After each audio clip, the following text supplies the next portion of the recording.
مقاومت جبهه وایي د هغه نظام غوښتونکي یو چې له قانوني لارې رامنځته شوی وي.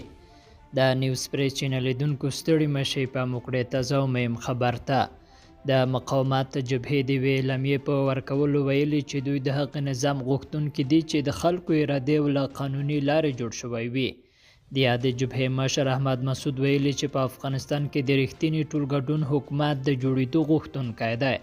هغه د غرض د نړۍ هیوادونو له لوري د طالبانو د نه منلو دریځ هرکلی کړی او ټینګار کړی چې په افغانستان کې د یوه ټولشموله حکومت تر جوړېدو پورې به خپل مقاومت ته دوام ورکوي.